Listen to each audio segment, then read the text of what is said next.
Hello, and welcome back to Void Whispers. Before we begin, feel free to leave a comment and tell me where you're listening from. I love reading every single one. If you enjoy the Void Whispers that creep in during the dead of night, don't forget to like the video and subscribe to the channel. Turn on notifications so you never miss a new story. Now, get comfortable, dim the lights if you dare, relax your mind, let the outside world fade away. And let's begin. Story one, I still think about that afternoon sometimes, even after all these years. It comes back to me at random moments, usually when I am driving through a quiet neighborhood or when I see a kid walking alone near the side of a road. The memory does not come back like a full movie at first. It starts with small pieces. The color of an old car, the dry grass against my legs, the feeling of my heart beating too fast for my small chest, the sound of a man's voice trying to sound calm and friendly when every part of me knew something was wrong. The older I get, the more I believe I had a very close call that day. At the time, I was probably somewhere between 10 and 12 years old. I cannot remember my exact age anymore, but I know I was still young enough to believe that adults were supposed to be safe, and old enough to know that some adults were not. This happened in the late 1990s, back when childhood was different in a lot of ways. Kids could leave the house after breakfast and disappear for hours. Parents did not track us on phones because we did not have phones. There was no GPS, no texting, no share your location, no quick way to check where your kid was every 10 minutes. The rules were simple. Stay out of trouble. Don't go too far. Be home before dark. That was it. Most days, groups of neighborhood kids would wander around together until somebody got hungry, thirsty, tired, or bored enough to go home. We rode bikes, explored empty lots, climbed trees, played in ditches, knocked on doors, and made up games that probably made no sense to anyone except us. If a parent wanted to find their kid, they had to call another house, step outside and yell, or wait until the kid showed back up. That was normal then. Our neighborhood was small and tucked away at the end of a 2-lane road. You did not accidentally end up there unless you had a reason to be there. The road came in from the main area of town, curved a little, past a handful of houses, and then ended in our neighborhood. There was no other exit, no shortcut, no through traffic. If you drove into our neighborhood, you either lived there, were visiting someone, or you were lost. Because of that, most cars were familiar to me. I had lived there for most of my life, and even as a kid, I knew the rhythm of the place. I knew which truck belonged to the man with the barking dog. I knew which minivan belonged to the family with 3 kids. I knew which cars were usually parked in certain driveways and which ones only showed up on weekends when grandparents came to visit. The adults all knew each other, and the kids knew everyone's yards, everyone's porches, and everyone's basic schedule, even if we did not think about it that way. It felt safe. Maybe that was why what happened scared me so badly. It happened in a place where I felt like nothing truly bad could happen. That kind of fear sticks with you because it ruins a safe place in your mind. It must have been summertime because I remember wearing shorts. I remember the air being warm, the sun bright, and the grass in the ditches tall enough to brush my legs. I had gotten bored at home and decided to go outside to see if any of the other kids were around. That was how we did things back then. You did not call first. You just wandered until you found somebody. But that day, nobody seemed to be outside. I walked past a few houses where I expected to see bikes in the driveway or basketballs rolling around near garages, but everything was still. A few windows were open, Somewhere far off, I could hear a lawnmower, but there were no kids yelling, no bikes scraping along the road, no screen doors slamming. I kept walking anyway. I was on one of the back streets when I first saw the car. It rolled past me slowly. I noticed it right away because I did not know it. It was an old car, the kind that already looked tired and forgotten even back then. The paint was faded and dull, almost a sick-looking green, the kind of color people sometimes call puke green, because there is no nicer way to describe it. It looked like it had spent years sitting under the sun, losing its shine day by day until it became flat and ugly. I do not remember the make or model, but I remember the feeling it gave me. It looked out of place. Inside the car were an elderly man and an elderly woman. Both of them were thin. Both had gray hair. The man was driving and the woman sat in the passenger seat. As they passed me, they both looked over. Not just a quick glance like someone noticing a kid on the side of the road. They looked at me long enough for me to notice them looking. Then they kept driving. At first, I told myself it was nothing. People had visitors all the time. Aunts, uncles, grandparents, friends from church, repairmen, delivery people, and lost drivers all came through now and then. And back then, some of our streets did not have clear street signs, or if they did, they were hard to see. It was easy for someone who did not know the neighborhood to get turned around. So I figured they were probably looking for someone's house. I kept walking. A minute or two later, I heard the car again.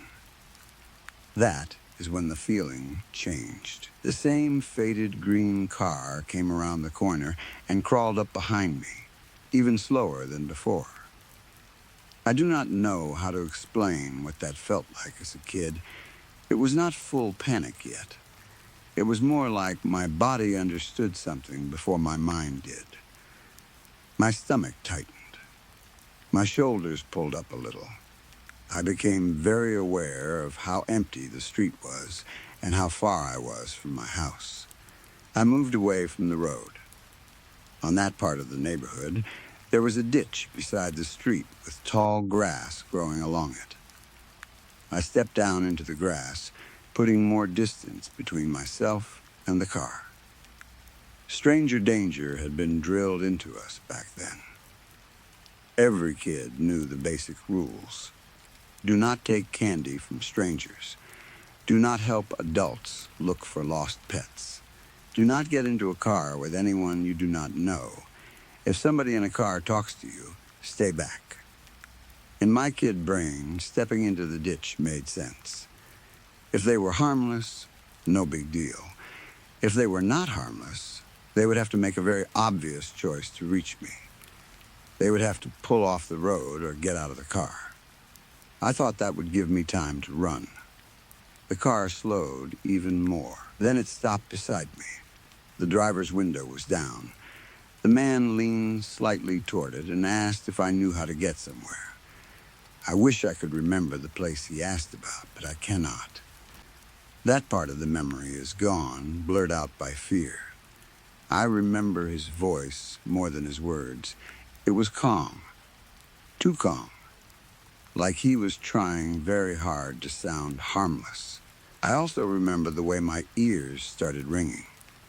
It was as if the whole world became quiet and loud at the same time. I could see his mouth moving. I could hear parts of what he said. But my brain had already moved into a kind of emergency mode. I knew my town and my neighborhood well, so I am sure I started trying to give him directions. That would have been automatic for me. Adults asked questions. Kids answered. That was how I had been raised. But I did not move closer. I stayed in the grass. Then the woman in the passenger seat said something. I could not hear her clearly. Maybe she spoke softly on purpose. Maybe the car engine and the distance made it hard to understand. Maybe I was too scared to process it. All I know is that she said something, and I could not make it out. The man smiled. Then he asked me to come a little closer so I could hear her. That was when every alarm bell in my body went off. I knew I should not go near the window. I knew it in a deep, simple way. But I was also a kid, and kids are trained to be polite. That is one of the dangerous things about being a child. You are told to respect adults, answer adults, and not be rude. So even when your fear is telling you to run, another part of you is telling you not to make a scene. I did not walk right up to the car, but I did take a couple of small, hesitant steps closer. I was still in the grass. I made sure of that. I remember looking down and seeing the grass around my shoes. I remember thinking that I was not close enough for them to grab me. At least, I hoped I was not. They told me they did not understand my directions. I tried again. I pointed down the road. I explained where to turn. I probably used names of families or landmarks because that was how kids gave directions in small neighborhoods. Turn by the big tree. Go past the house with the blue truck. It is around the corner from the place with the chain-link fence. I do not remember exactly what I said, but I remember pointing and talking too fast. Then the man said the words I still remember clearly.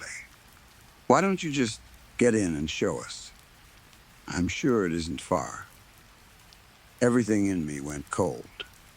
That sentence did not belong in a normal conversation. An adult did not need a child to get into their car to show them a place. An adult could ask another adult. An adult could knock on a door. An adult could drive around. They did not need a child alone on the back street of a quiet neighborhood. I answered exactly the way every kid from that time had been taught to answer. My daddy told me I can't get in the car with strangers. I remember saying my daddy instead of my dad. Maybe because I was scared. Maybe because I wanted to remind them that I had a father, that someone was connected to me, that someone would notice if I did not come home. The man nodded. I understand, he said. For half a second, I thought maybe that was the end of it. Then he opened his car door. I immediately backed away. The door opened only partway before he stopped. He was halfway out of the car, one leg ready to step down. I can still picture that moment. The green car, the open door, his body turning toward me, his face still trying to look friendly. Don't be scared, he said. I just want you to show me where it is. But I was scared. I was more scared than I had ever been in my life up to that point. I looked around, and that was when I realized how alone I really was. This was the backside of the neighborhood. There were houses only on one side of the street. On my side, there was no house to run to, only grass, a ditch, a fence, and open space. No one was outside. No kids, no parents, no dogs barking from porches, no one standing in a driveway. If I screamed, maybe someone would hear me. Maybe they would not. I apologized. I actually apologized to him. That part bothers me now. Even then, scared out of my mind, I still said sorry. I told him I could not help them because I had to go. Then my terrified little brain made a decision that I still believe saved me. Instead of running forward past the front of their car, I turned around and ran back the way I had come. That meant I was running behind them. I did not fully understand escape strategies or anything like that. I was just a kid. But in that moment, I understood one simple thing. If I ran in front of the car, he could just drive forward after me. If I ran behind the car, he would have to put it in reverse and back down the street if he wanted to follow right away. That would look strange. It might make noise. It might catch someone's attention if anyone looked out a window. Maybe that logic was right. Maybe it was just luck. Either way, it worked. The man got back into the car. He did not chase me on foot. The car moved forward instead, rolling away and turning around the corner. The moment I knew he was not running after me, I sprinted. I ran harder than I had ever run before. My feet slapped the road. My lungs burned. My legs felt weak and hot, but I did not slow down. I was about 3 blocks from the point where I could turn onto another street, and after that I still had a couple of uphill blocks before I reached my house. As I ran, I kept expecting to hear the car behind me. Every sound made me flinch. A bird moving in a bush, a dog barking somewhere, the hum of a distant engine. My own breath sounded too loud. My heart beat so hard that it felt like it was hitting my ribs from the inside. The scariest thing was that I knew the neighborhood well enough to understand how easy it would be for them to intercept me. They did not need to reverse down the street after me.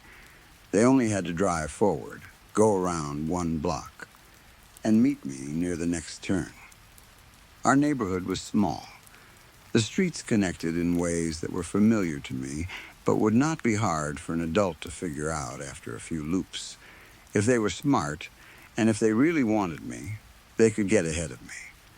That thought made me run even faster. But I had one advantage. I knew every shortcut and every blind corner. I knew which yards had fences and which ones did not. I knew which corners let me peek down the next street before fully stepping into view. I knew where bushes blocked the road and where I had to slow down before crossing. So I ran carefully, even though I was terrified. At each corner, I slowed just enough to look. I would lean forward, peek down the road, search for that faded green car, and then take off again. Every time I looked, I expected to see it sitting there, waiting. I expected to see the driver's door open again. I expected to hear that man say, "Don't be scared," one more time. But the car was not there. I kept running. By the time I reached my house, my face was hot, my chest hurt, and my legs felt like they might give out. I went inside trying to act normal, but I was breathing hard and probably looked like I had just run a race. My parents noticed. One of them commented on how red my face was and asked what I had been doing. I made up some excuse. I said I had been running around or playing or something like that. I do not remember the exact lie, but I remember not telling them the truth. I still do not fully know why I lied. Maybe I thought I would get in trouble for walking alone. Maybe I did not know how to explain it. Maybe I was scared that if I said it out loud, it would become more real. Or maybe I was still just a kid who wanted the scary thing to be over. So I said nothing. And for a little while, I thought that was the end of it. But it was not.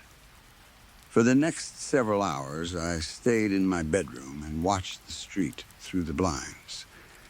I did not stand in the open window. I hid to the side and used my fingers to make a tiny gap between the slats. From there, I could see part of the road in front of our house. I stood there quietly, watching. At first, there was nothing. A neighbor walked a dog. A truck drove by. A kid on a bike passed once, then disappeared around the corner. Everything looked normal again. The neighborhood looked safe again. Then I saw the faded green car. It moved slowly down the street. My stomach dropped. I stayed frozen behind the blinds as it passed. I could not see clearly inside from that distance, but I knew it was the same car. The same dull green paint. The same slow movement. the same feeling that came with it. It turned at the end of the street. A while later, it came back again. Then again. And again. I watched that car circle our neighborhood more than once. I do not know exactly how many times. Memory may have stretched it out because I was scared, but I know it was enough that I stopped telling myself they were simply passing through. They had already been there too long. They had already asked for directions. They had already tried to get me into their car. Maybe they really were lost. Maybe they were old and confused and could not find the place they were looking for. Maybe the whole thing was harmless, and I was just a scared kid with an overactive imagination. But I do not believe that. Not anymore. Because lost people do not usually ask a child to get into their car. Lost people do not stop beside a kid standing alone in ditch grass and open the door after the kid says no. Lost people do not keep circling the same tiny neighborhood for hours after that kid runs away. At least that is what I tell myself now. Back then, I only knew that I was terrified. I watched from my bedroom window until the sun started to go down. Every time a car passed, my body tightened. Every time I heard an engine outside, I rushed back to the blinds. I kept expecting the green car to stop in front of my house. I kept imagining the man getting out and walking up our driveway. I imagined him knocking on the door and telling my parents some lie. I imagined the woman sitting in the passenger seat, watching the windows. But they never stopped. Eventually, the car disappeared. I did not see it again that night. Still, for weeks afterward, I did not feel safe walking around my own neighborhood. I stayed close to home. When I did go outside, I stayed with other kids. I looked over my shoulder more than I used to. I noticed every unfamiliar car. If an adult slowed down near me, even for a normal reason, my chest tightened. That safe feeling I had grown up with was gone for a while. Eventually, life went back to normal, because that is what life does when you are a kid. Fear fades if nothing else happens. Summer keeps going. Friends knock on the door. Bikes come back out. You start playing again. You start wandering again. You become a kid again, because you cannot live forever in one scary afternoon. But the memory never fully left me. Every now and then, even now, I think about that faded green car and the elderly couple inside it. I think about the man's voice. I think about the woman speaking too softly for me to hear. I think about how he asked me to come closer. I think about that car door opening after I said I was not allowed to get in. Most of all, I think about what might have happened if I had been a little more polite. If I had taken just a few more steps toward that passenger window. If I had leaned in to hear what the woman was saying. If his hand had been close enough to grab my arm. I do not know what they wanted from me that day. I do not know where they went after they stopped circling the neighborhood. I do not know if they ever tried the same thing with another kid. But I know this. Something in me knew to run. And I am still grateful that I listened. Story 2. When Ria and Arjun first saw the old country house, both of them felt as if they had found it for a reason. They had been searching for months. Every weekend, they drove out of the city and looked at houses they could barely afford. Houses too small, houses too new, houses too close to busy roads, houses that felt cold the second they stepped inside. They were tired of apartment walls, car horns, neighbors shouting through thin floors, and the constant feeling that the city was pressing in on them from every side. Ria wanted quiet. Arjun wanted space. Both of them wanted a place where they could breathe. The country house sat at the end of a narrow road surrounded by open fields and tall trees. It was older than the listing had made it look. The white paint outside had faded to a soft gray. Ivy climbed one side of the wall. The garden was wildly overgrown, with weeds pushing through the stone path and old rose bushes tangled together like sleeping animals. But there was something peaceful about it. The wind moved slowly through the grass. Birds called from somewhere beyond the trees. The roof was a little worn, the shutters needed work, and the fence leaned in two places, but none of that scared them away. To Rhea, it looked like a forgotten thing, waiting to be loved again. Arjun stood beside her in the driveway, hands in his pockets, staring at the house with a small smile. "It has character," he said. Rhea laughed. "That's what people say when something needs a lot of repair." "Maybe," he said, still smiling. "But look at it. It feels like home." She looked again, and she hated how much she agreed. The house was large without feeling grand. It had a deep front porch, old wooden floors, wide windows, and rooms that smelled of dust, wood, and time. The kitchen needed new cabinets. The upstairs bathroom was outdated. Some of the walls were yellowed with age, and the wallpaper in the hallway had begun peeling near the ceiling. But the bones of the place seemed strong. That was what the real estate agent had said, too. "The bones are good." At the time, Rhea had thought it was just a phrase. Later, those words would come back to her in a way that made her feel sick.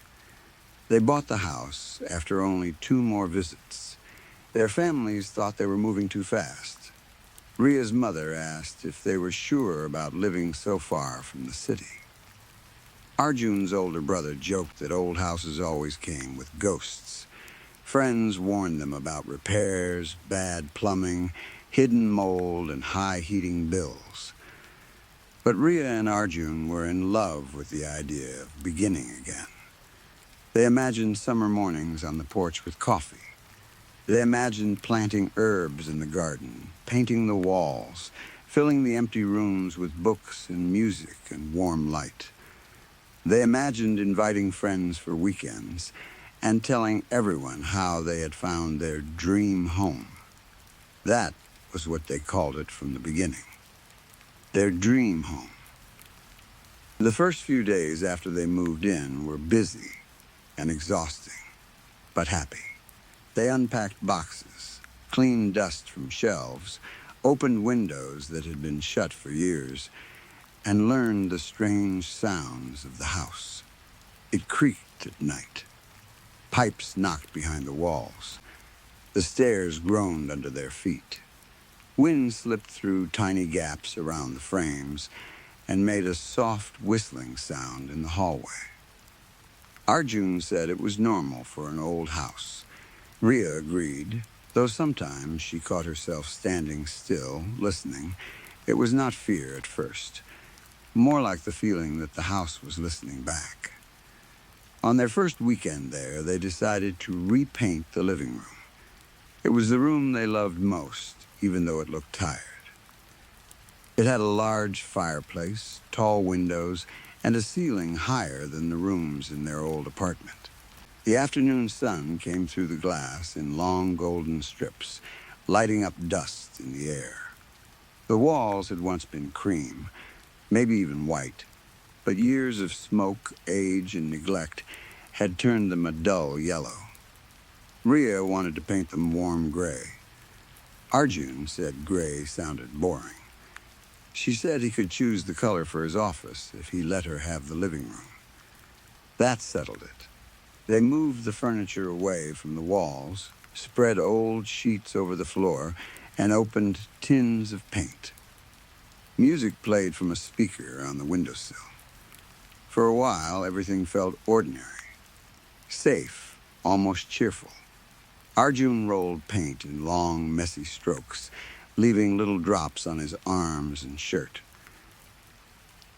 Rhea worked more carefully near the corners and around the fireplace. She liked the slow rhythm of it. Dip the brush, press it to the wall, smooth the color over old stains. It felt like covering the past and making the room theirs. The paint did not go on as smoothly as she hoped. The old surface underneath was uneven, and in some places the wall seemed to peel too easily. Thin strips came away under the roller, showing older layers beneath, pale blue, then a darker brown, then something that looked almost gray. "This wall is awful," Arjun said, stepping back to inspect his side. "It's old," Rhea said. "Be gentle with it." "I am being gentle. You're attacking it like it owes you money." He grinned and went back to painting. Rhea smiled too, but only for a moment. Her brush had caught on something. At first she thought it was a crack in the plaster.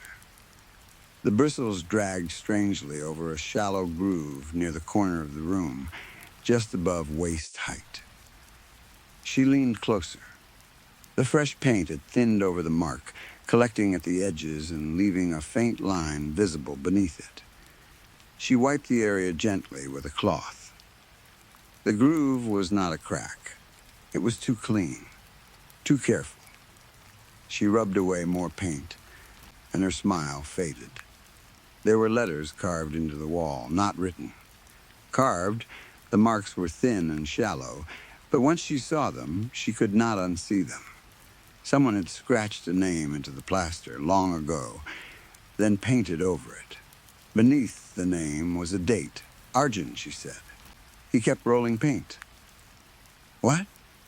"Come here." Something in her voice made him stop. He walked over, still holding the roller, and leaned beside her. "What am I looking at?" he asked.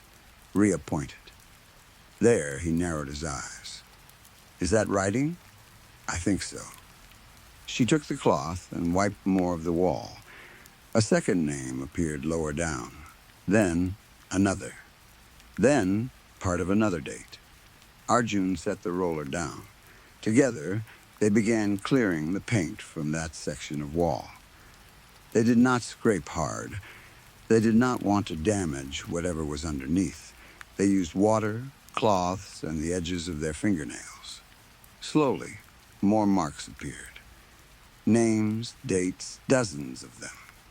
Some were clear and sharp, as if they had been carved only a few years earlier. Others were faint, nearly swallowed by paint and age. Some names were written carefully, almost beautifully, each letter shaped with patience. Others were rough and crooked, as if carved in a hurry or by a shaking hand. Rhea stood back, her stomach tightening. The names covered a large part of the wall. They were arranged in loose rows, but not perfectly. Some were high, some low, some close together, some far apart. Each name had a date beside it or underneath it. "What is this?" Arjun asked quietly. Rhea did not answer. He tried to sound normal. "Maybe it's a list of workers. You know, people who built the house. Or repaired it." "Why would they carve it into the living room wall?" she asked. "Maybe it wasn't the living room then. Then why paint over it?" He looked at the names again. "I don't know." They stood in silence. The music from the speaker suddenly felt too bright, too happy. Rhea reached over and turned it off. The quiet that followed seemed much larger. She moved closer to the wall again. Her eyes went from one name to the next. Elena Morris, 1984, David Pike. 1991, Mara Bell. 1998, Sanjay Rao. 2003, some names were older, some were recent enough to make her skin prickle. One date was from only 6 years earlier. Another from 9. Rhea tried to tell herself that there had to be an explanation. A strange family tradition. A memorial. A record of past owners. Something sad, but harmless. But the longer she stared, the less harmless it felt. The names were not placed like a proud record. They were hidden, buried under layers of paint. Someone had wanted them covered, but not destroyed. That bothered her more than anything. Arjun forced a short laugh. Okay, creepy wall. Not what I expected on our first weekend. Rhea did not laugh. He touched her shoulder. We can ask the agent. Maybe there's history. Maybe, she said, but her voice sounded far away. They stopped painting after that. Arjun said they should leave the wall alone until they understood what it was. Rhea agreed, though she kept glancing at it while they cleaned up. The fresh gray paint around the uncovered patch made the old carvings stand out even more, like a wound in the room. That night, Rhea could not sleep. Arjun fell asleep quickly beside her, tired from moving boxes and painting all day. Rhea lay awake, staring at the dark ceiling. The house made its usual old sounds. A creak downstairs, a soft knock in the pipes, wind moving against the windows. But now every sound seemed to come from inside the walls. She kept thinking about the names. After almost an hour, she reached for her phone. The screen lit up her face in the dark. She opened a search page and typed the first name she remembered. Elena Morris, 1984. At first, she found nothing useful. A few unrelated social media pages. An old notice. A record she had to click twice to read. Then, she saw it. Missing woman, 1984. Her mouth went dry. She sat up slowly. The article was old, copied from a newspaper archive. Elena Morris had disappeared while traveling through the area. She had been 26. Her car had been found near a rural road, but she had never been seen again. Rhea stared at the screen until the words blurred. Then she searched another name. David Pike, 1991. Missing, then another. Mara Bell. Missing, then Sanjay Rao. Missing, her hands began to shake so badly that she had to set the phone down on the blanket for a moment. She told herself to stop. She told herself she was making connections because she was scared. Maybe the names were common. Maybe the dates were not disappearance dates. Maybe she was finding different people with the same names. But she knew. She knew before she searched the fifth name. Every single one turned up in missing person records. Some were from nearby towns, some were travelers, some had disappeared while driving through the countryside. One was a college student who had gone missing during a weekend trip. One was a nurse who never came home after visiting a patient. One was a man whose family had searched for him for 30 years. Rhea covered her mouth. She wanted to wake Arjun, but for a few seconds she could not move. The room felt colder than before. The walls around her felt closer. She imagined the names downstairs, waiting in the dark under the half-painted wall. Then the house creaked. It was a long, slow sound from below them. Rhea grabbed Arjun's arm. He woke with a confused gasp. What? What happened? The names, she whispered. He blinked, still half asleep. What? I searched them. His expression changed as he became more awake. And she handed him the phone. He read the screen. Then he scrolled. Then he searched another name himself. She watched the color leave his face. For a while, neither of them spoke. Finally, Arjun said, "We need to call the police." Rhea nodded. They called that night, but the dispatcher sounded unsure at first. Rhea understood why. It was an old house, carved names in a wall, internet searches, missing people from years ago. It sounded strange, but not urgent in the way emergencies usually sound. Then Rhea sent photos. After that, The tone changed. The police arrived early the next morning. 2 officers came first. They were polite but skeptical when they stepped into the living room. Rhea could see it on their faces. They expected an overreaction. They expected old graffiti, maybe a weird family memorial, maybe a misunderstanding from 2 nervous new homeowners. Then they saw the wall. The older officer stopped speaking. The younger one moved closer, shining a flashlight across the carvings. The light caught in the grooves, making each name appear darker. "How many did you say there were?" he asked. "We don't know," Arjun said. We stopped uncovering them. The officers took pictures. They asked Rhea to show them the names she had searched. She did. They compared dates, made calls, stepped outside, came back in, and asked more questions. Had they touched anything else? Did they know previous owners? Had they found anything strange in the basement? Were there any locked rooms? The more they looked, the more serious they became. By noon, there were more police cars outside. By early afternoon, a crime scene team had arrived. Rhea and Arjun stood in the garden while strangers moved in and out of their dream home, wearing gloves and carrying equipment. The old house no longer looked peaceful. Yellow tape stretched across the porch. A police van blocked part of the driveway. Neighbors they had not even met yet stood at a distance, whispering. No one said the word bodies at first. But everyone was thinking it. An excavation team arrived later. That was when Rhea felt the last of her hope disappear. You did not bring people with hammers and saws and protective masks because of old graffiti. You brought them because you expected to find something behind it. The police asked Rhea and Arjun to stay outside, but they could still hear the work begin. The first hammer strike made Rhea flinch. Then came another. And another.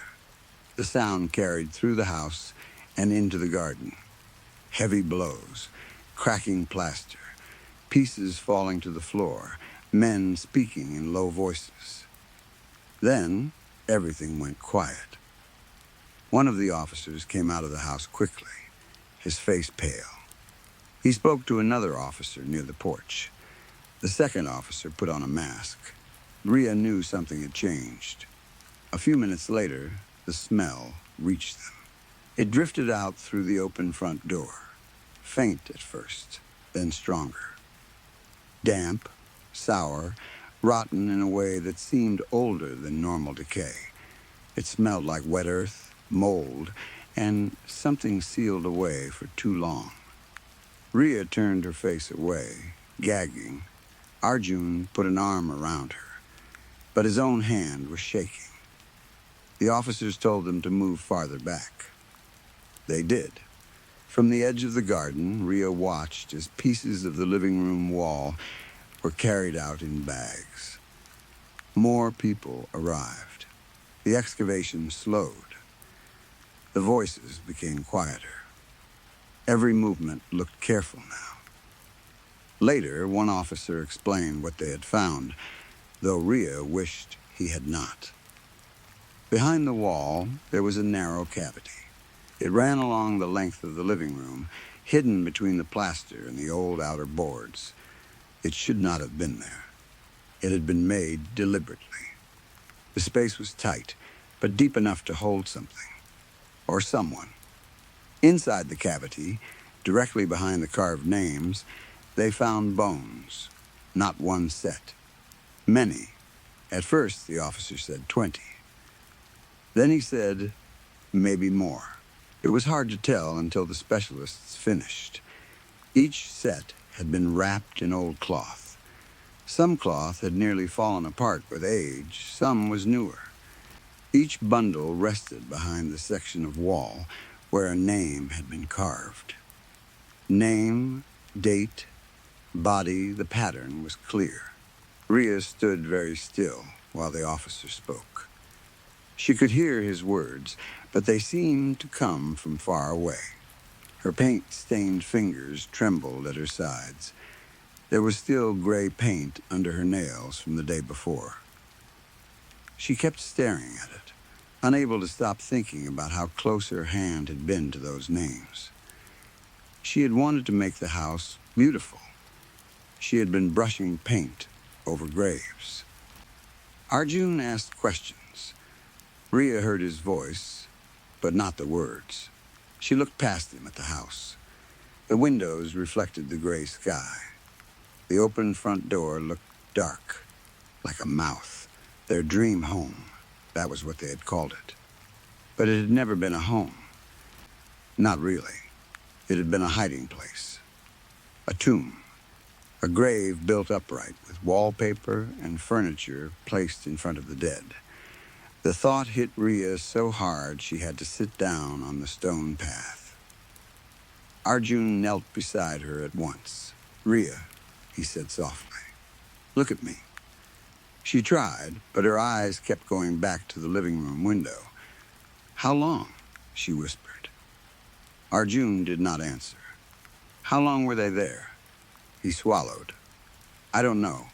She thought about all those names, all those families. Years of searching, waiting, hoping. Mothers who kept bedrooms untouched.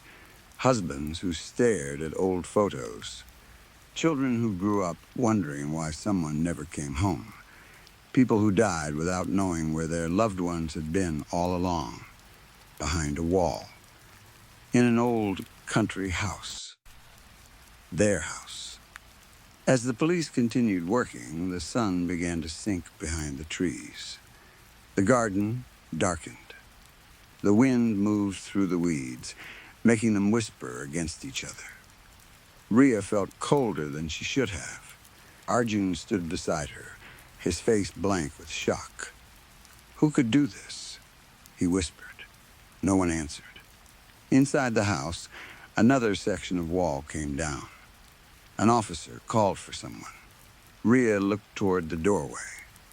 For one impossible moment, she thought she heard something from inside the living room. Not a voice exactly, more like a breath moving through a place that had been closed for years. Then a crime scene worker stepped onto the porch, holding a small evidence bag. Inside it was a strip of old blue fabric. Rhea stared at it, and for some reason, she began to cry. She did not know whose cloth it was. She did not know which name it belonged to. But suddenly, the horror of it became too large to hold. These had not been stories on a screen. They had not been names carved into a wall. They had been people, real people. People who had worn clothes, made plans, laughed at private jokes, and believed they would be missed if they disappeared. And they had been missed, just not found. The police told Rhea and Arjun they could not stay in the house that night. They said it gently, as if there had ever been a chance either of them would want to. A neighbor offered them a room. Then a hotel was arranged. Rhea barely remembered leaving. She remembered looking back once from the car and seeing the house under the flashing red and blue lights. It no longer looked like a dream. It looked like it had been waiting for them. At the hotel, Arjun tried to talk about practical things. Insurance, investigators, the previous owners. Whether they could get out of the purchase. Whether the police would find who had done it. Rhea nodded at the right times, but she could not focus. She kept thinking about the wall, the way the names had been carved almost lovingly. That was the worst part. Whoever had done it had not simply hidden the bodies. They had kept a record. They had written them down one by one like trophies or prayers. Then they had covered the names with paint and left them there in the dark. She wondered how many people had lived in that house afterward without knowing. How many had sat in that living room drinking tea, reading books, opening Christmas gifts, arguing, laughing, sleeping on the sofa, while the dead rested inches behind the wall. She wondered if they had ever heard anything. A knock, a scratch, a whisper from inside the plaster. Rhea did not sleep. Near morning, her phone buzzed with a call from an unknown number. It was one of the officers. He sounded tired. They had found records of previous owners. The house had changed hands many times over the years. Some owners had stayed only a short while. Some had left suddenly. One had died before he could be questioned about old renovations. Another had disappeared himself. The investigation would take time. That was what the officer said. Time. Rhea looked at the pale hotel curtains and felt nothing. After the call ended, Arjun sat beside her on the bed. "We'll never go back there," he said. Rhea nodded. But deep down, she knew going back was not the problem. The house had already come with them. It was in her memory now, in the smell of old plaster, in the sound of hammers hitting walls, in the image of names appearing beneath paint, one after another, as if the house had finally decided it was tired of keeping secrets. Later, when the police asked her to walk them through exactly what happened, she told them everything. She told them about the brush catching on the groove. She told them about wiping the paint away. She told them about searching the names and finding missing person records. When they asked if she had noticed anything unusual before that day, she almost said no.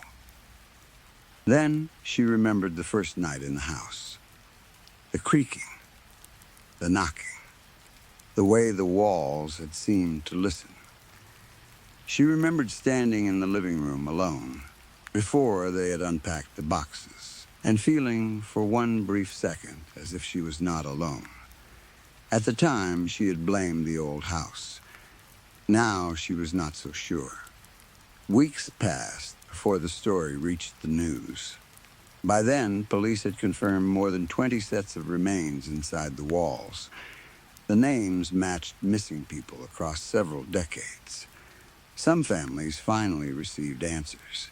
Others received grief all over again. Reporters called it the House of Names. Rhea hated that. It made it sound like a legend, like a place teenagers would dare each other to visit, like something from a horror movie instead of a home full of stolen lives. She and Arjun never returned for their belongings. Friends collected what they could after the police released the safe parts of the house, but most of it was left behind. Rhea did not want the furniture. She did not want the boxes. She did not even want the framed photo they had placed on the mantel during their first day there. The house was not theirs anymore. Maybe it never had been. Months later, after they had moved back into a small apartment in the city, Rhea found a dry streak of gray paint on the sleeve of an old sweater. She had worn it that weekend while painting the living room. She stood in the laundry room staring at the mark for a long time. Then she threw the sweater away. That night, she dreamed of the wall. In the dream, she was back in the living room. The room was empty, and the light was dim. She held a brush in her hand. As she painted, more names appeared beneath the color instead of disappearing. Dozens became hundreds. The wall stretched longer and longer, far beyond the shape of the house, and every name had a date.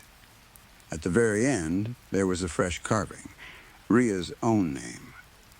She woke up screaming. Arjun held her until morning, but neither of them really spoke. There was nothing to say. They had gone looking for peace far from the city's noise. They had wanted a dream home, a quiet garden, and a fresh start. Instead, they had found a grave with windows. And somewhere in the back of Rhea's mind, she still heard Arjun's whisper from that day in the garden. Who could do this? The answer never came. Only the names remained. Story 3. This happened when I was young. I must have been around 12 or maybe 16. I know that sounds like a strange age gap to forget, but the truth is, the memory has never stayed normal in my head. Some parts of it are sharp enough that I can still smell the basement air when I close my eyes. Other parts feel soft and wrong, like something moved them around after the fact. I remember the house. I remember the sound. I remember the thing in the corner. But when I try to remember exactly how old I was, the number shifts. Sometimes I feel sure I was 12.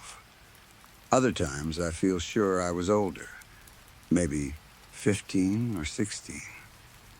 It was a long time ago, but I still think about it every single day. Sometimes it comes to me in the middle of work. Sometimes it comes to me at night when the house is quiet and I hear pipes settling in the walls. And for some reason, I think about it more on Tuesdays. I don't know why. Nothing important happened on a Tuesday, at least not that I can remember. But there is something about that day of the week that makes the memory feel closer. Like whatever I saw down there is standing just behind the door of my mind, waiting for me to open it again. My family had just moved into an old house. It was the kind of house people in the neighborhood talked about without meaning to. Nobody came right out and said it was haunted, but they always had a story ready. They said it had been empty for years. They said nobody had taken care of it properly. They said the old owners still lived there, which made no sense because the house had been listed as empty when my parents bought it. When I asked what they meant, people would only shrug or change the subject.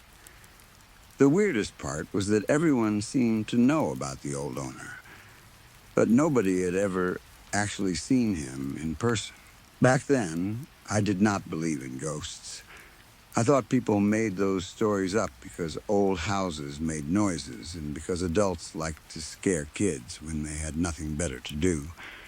I believed in bad wiring, old pipes, raccoons in the attic, and loose boards in the floor. I believed in normal explanations. I thought every strange sound had a real reason behind it. I do not think that anymore. The house looked tired from the outside. The paint was old and peeling near the windows, and the porch boards bent a little when you stepped on them.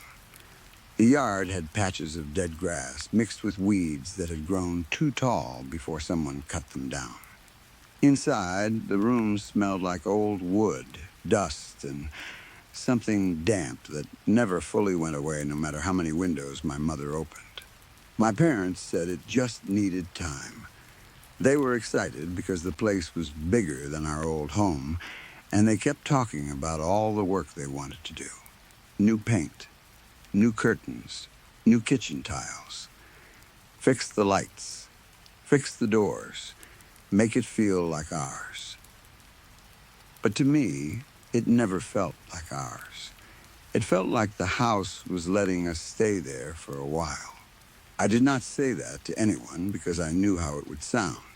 I was a kid, and kids were always told they had too much imagination.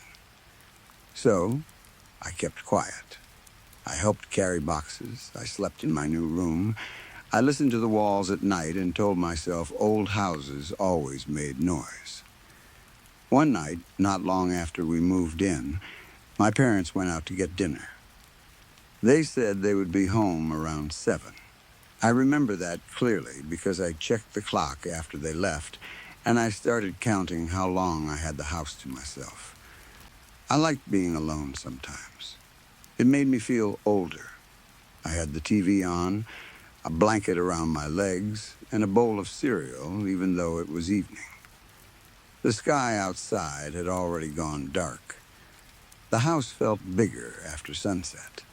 During the day, it was just an old place full of boxes and dust. At night, the hallways seemed longer. Corners seemed deeper. The quiet was not really quiet. It was filled with tiny sounds like boards shifting, wind brushing against the windows, and something low moving somewhere under the floor. My parents said they would be home around 7, but later, when I tried to explain the story, I remembered them coming home at about 6:30. That should not make sense. I know it does not. It bothers me too. Time did not feel right that night. It stretched and folded in ways I still cannot explain. I was watching TV when I heard the bang. It came from below me. A loud, heavy sound shook through the floor. Not a crack or a pop, a bang. Like something large had fallen over, or something had slammed its whole body against a wall. I froze with the spoon halfway to my mouth. At first, I tried to ignore it. I told myself it was the washing machine. That was the first excuse my mind gave me, even though it made no sense. Our washing machine was not even inside the house at the time. It was outside on the back porch because it had broken a few days earlier, and someone was supposed to come fix it. I had seen it out there myself, tilted slightly against the wall with its back panel open, so it could not have made that noise. Still, I sat there for a moment, hoping the sound would not happen again. The TV kept playing. The actors laughed at something that was not funny. The room around me felt colder than before. I looked toward the hallway, then toward the kitchen, then down at the floor. Then the power went out. Or I thought it did. The lights went off all at once. The living room fell into darkness, except for the TV. The TV stayed on. I did not notice how wrong that was until later. At the time, I was too scared to think clearly. The house was dark, but the screen still glowed with soft blue light, showing people moving and talking like nothing had changed. The sound from the TV became quiet in a strange way, like it was coming from far away. I stood up and reached for the flashlight my dad kept in one of the moving boxes near the couch. My hand knocked into old books, a roll of tape, and a screwdriver before I found it. When I switched it on, the light flickered twice, then steadied. That was when I saw the basement door. It was open. I do not remember opening it. I do not even remember knowing where it was before that night. Maybe I had seen it earlier and forgotten. Maybe I opened it without thinking when I heard the bang. Maybe it had been open the whole time. I have gone over this part again and again, and I can never make it settle into one answer. All I know is that the door was open, and the darkness behind it looked too deep. I walked toward it slowly. Every step felt like a bad idea. I kept telling myself not to go down there. I kept telling myself to wait for my parents. But another part of me wanted to know what had made the sound.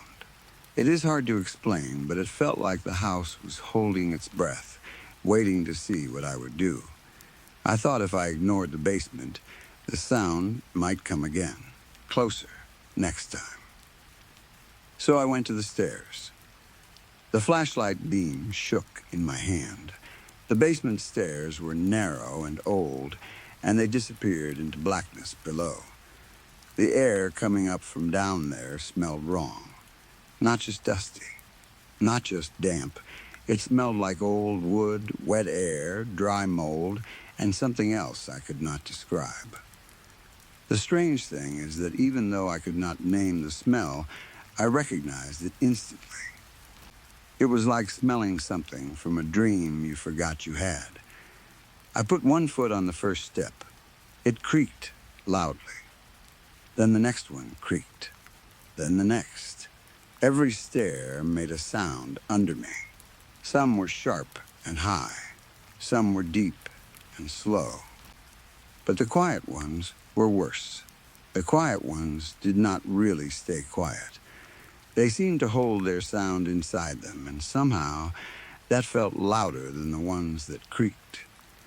I made it to the basement floor and lifted the flashlight. There were boxes everywhere, stacked against the walls, piled near the stairs, sitting in the middle of the floor like someone had left them there in a hurry. Some were taped shut. Some were open, with old cloth and yellowed papers spilling out. I did not remember seeing those boxes before. I thought my parents had told me the basement was empty. But another part of me thought the boxes had always been there, like I had walked past them 100 times. That was when I heard the breathing. It was not loud. It was not heavy. It was the kind of breathing someone makes when they are trying very hard not to breathe at all. I stopped moving. The flashlight trembled in my hand. My own breath became too loud in my ears, so I held it. The basement seemed to press in around me. Boxes, walls, dust, darkness. I turned the flashlight slowly toward the corner. Nothing was there. Just the corner of the basement, some old boards, a cracked bucket, and a dark stain on the wall that could have been water damage. I told myself to go upstairs.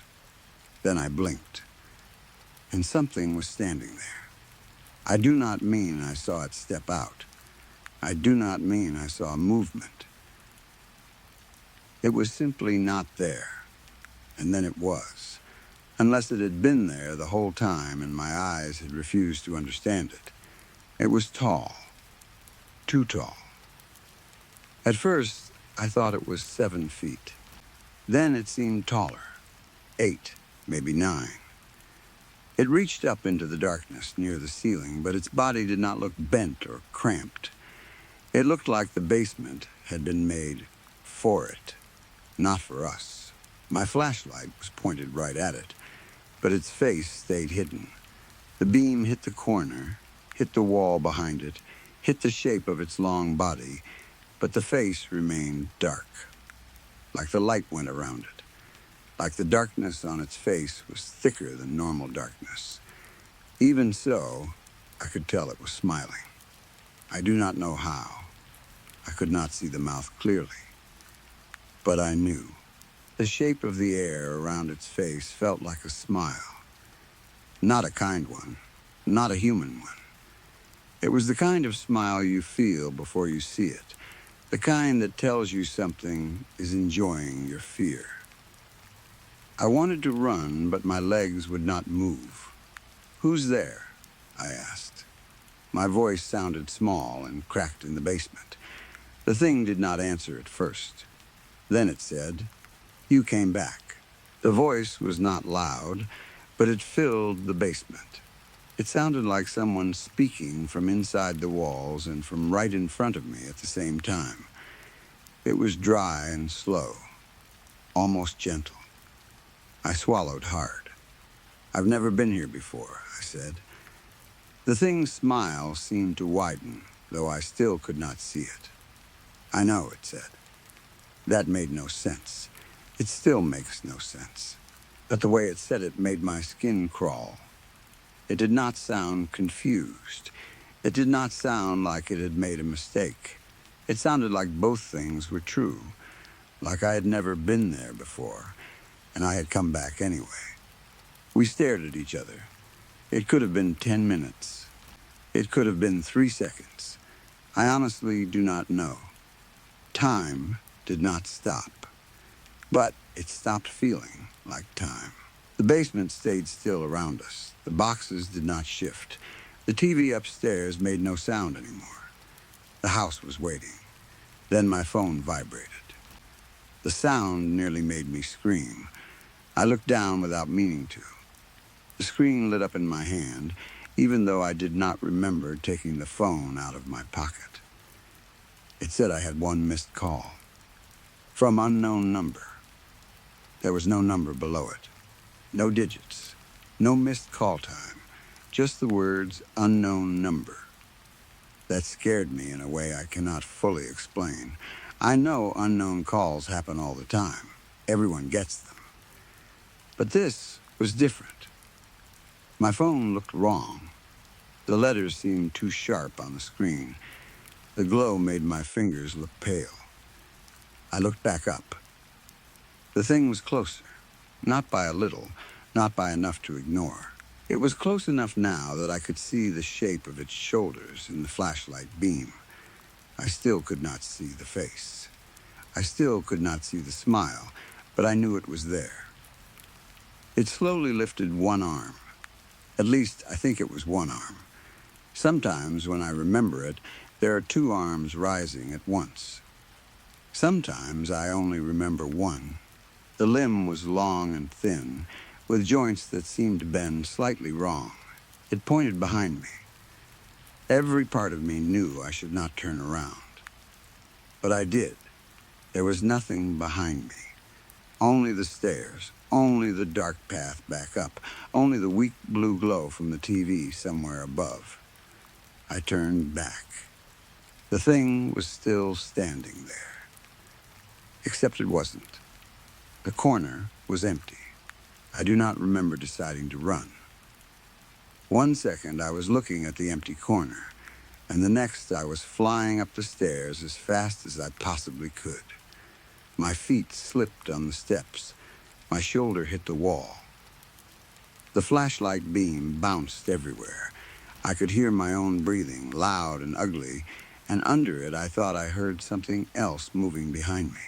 I reached the top and slammed the basement door shut. The sound echoed through the house. I pressed my back against the door, holding it closed with all my weight. My hands were shaking so badly that the flashlight slipped and hit the floor.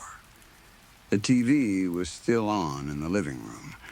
The lights were still off. Then I heard knocking from the other side of the basement door. Knock, knock. I always tell people it knocked 3 times, because in my head it feels like 3. But when I replay the memory honestly, I only hear 2. Knock, knock, then silence. A few minutes later, or maybe an hour later, my parents came home. The lights were working again when they walked in. I do not remember when they came back on. My mother was holding bags of food. My dad was complaining about the cold. They both stopped when they saw me sitting on the floor near the hallway, pale, sweaty, and shaking. My dad asked what happened. I told him everything.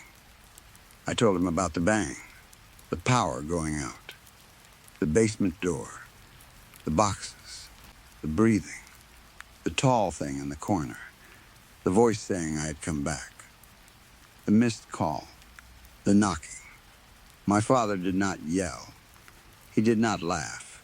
He did not tell me I was making things up. He just stared at me. That stare scared me almost as much as the thing in the basement. It was not the look adults give kids when they think they are lying. It was the look of someone trying to understand a sentence in a language they do not speak. Then he said, "What basement?" I laughed because I thought he was joking. I actually laughed. It came out strange and sharp. But he was not joking. He walked past me toward the hallway, and I followed him. My mother followed too, still holding the food. We went to the place where the basement door had been. There was no door. There were no stairs. There was only a wall. A completely normal wall, painted the same dull color as the rest of the hallway. Smooth, solid, plain, no handle, no frame, no outline of a door that had been covered. Nothing. I touched it with my hand. It felt like a wall. I knocked on it. It sounded like a wall, too.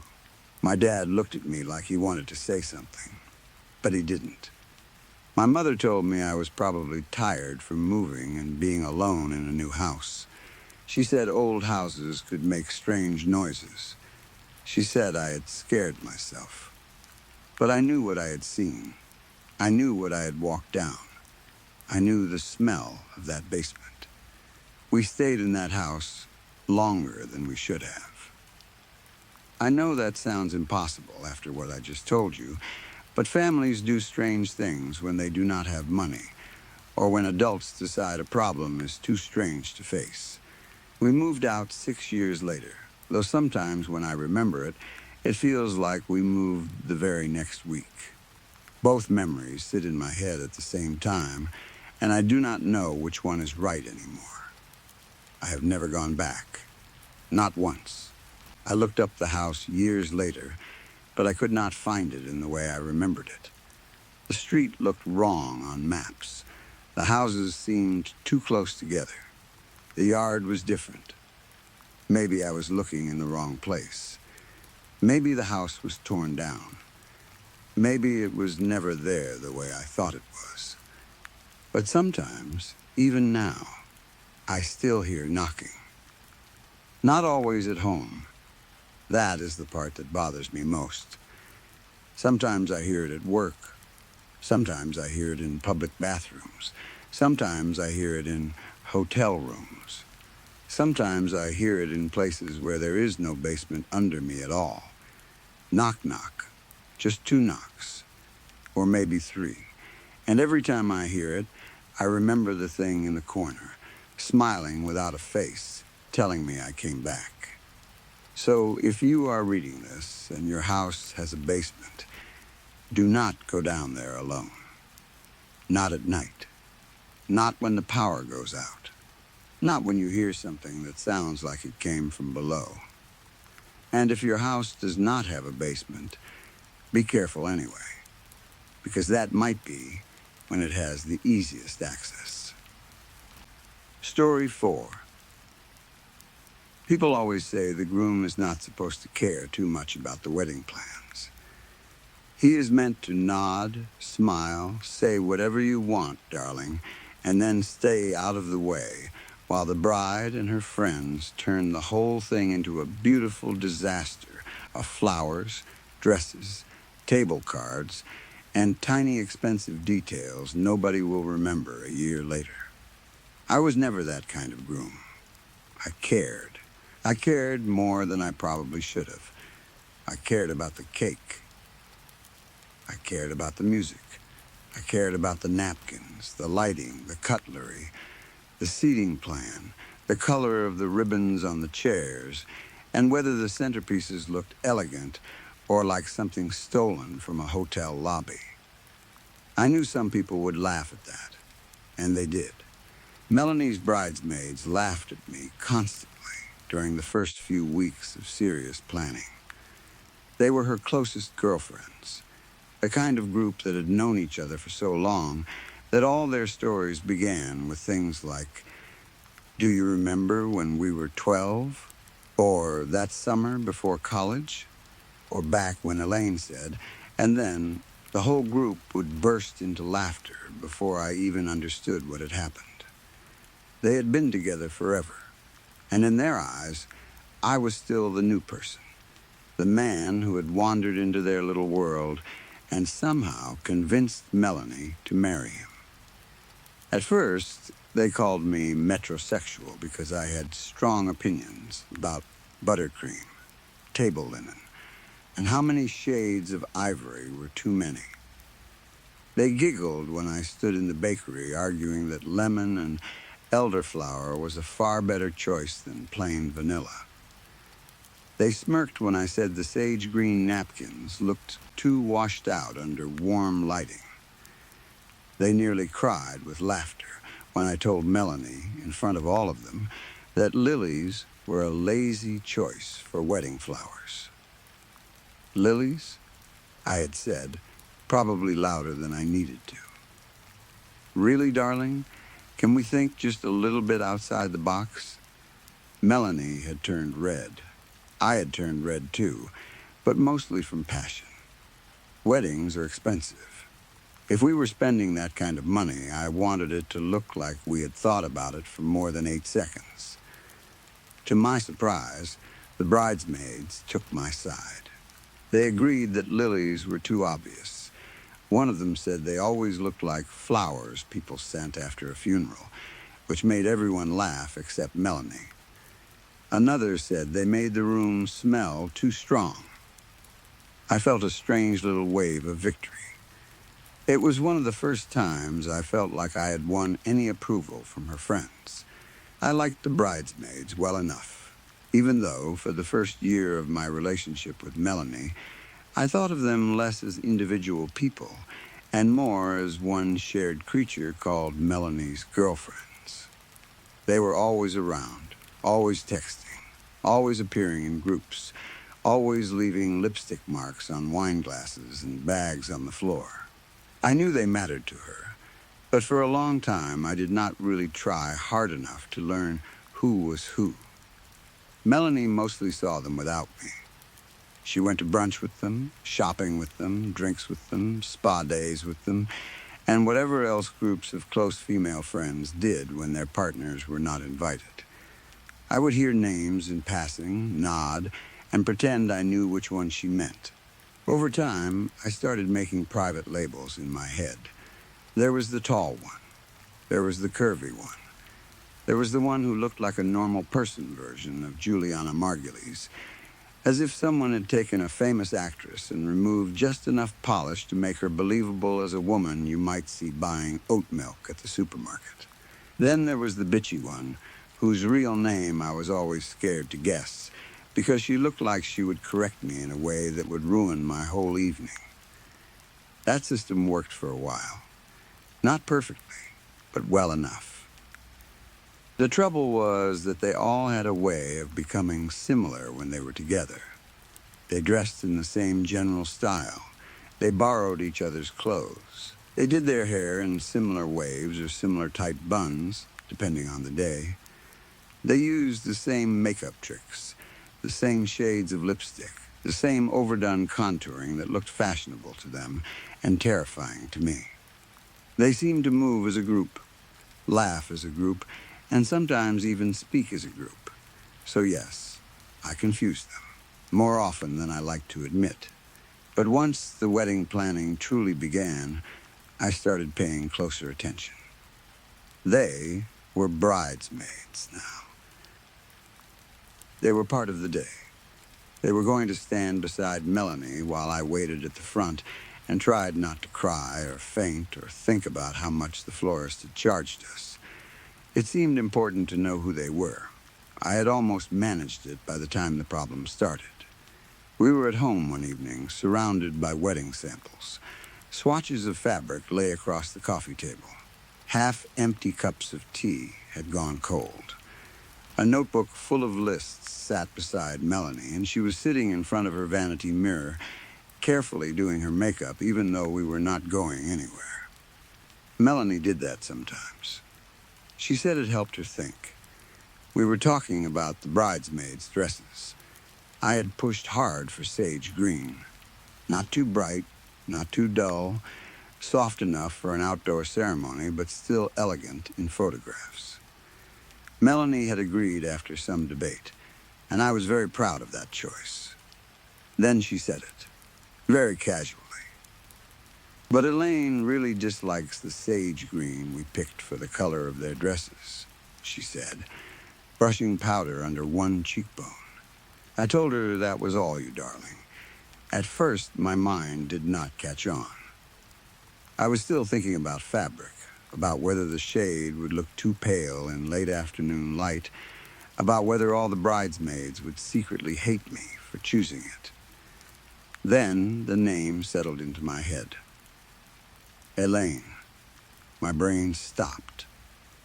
I looked at Melanie's reflection in the mirror. Elaine? I said. Your childhood friend, Elaine? Melanie nodded like I had asked the most normal question in the world. Yes, she's so excited for the wedding. And to be a bridesmaid. She smiled softly, still looking at herself in the mirror. She never got to be a bridesmaid while she was alive, so I'm really happy I can do this for her. I sat down, not slowly, not gracefully. I just dropped into the nearest chair like someone had cut the strings holding me upright. Melanie kept contouring her cheeks. I should say here that I loved Melanie. I really did. I loved her laugh, her confidence, her wild energy, her way of making every room feel alive. But she had a terrible habit of choosing makeup shades that did not suit her. That evening, she was using a bronzer I had warned her about many times. It gave her face an orange, fake tan color that looked like some old Hollywood actor in a cheap historical film playing Cherokee Warrior #1. I had told her that exact thing once, and she had not spoken to me for 3 hours. Even in that terrifying moment, part of my brain noticed the bronzer and hated it. Then the rest of my brain caught up. "Melanie," I said carefully, "Elaine is dead." She did not answer right away.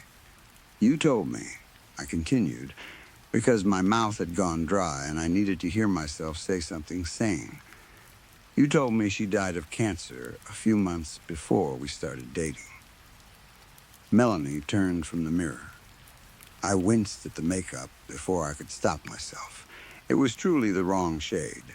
But then I saw her eyes, and every stupid thought about bronzer disappeared. She was angry, not confused, not embarrassed, angry. "I know what I told you," she said. Her voice had gone cold in that way that always made me straighten my back.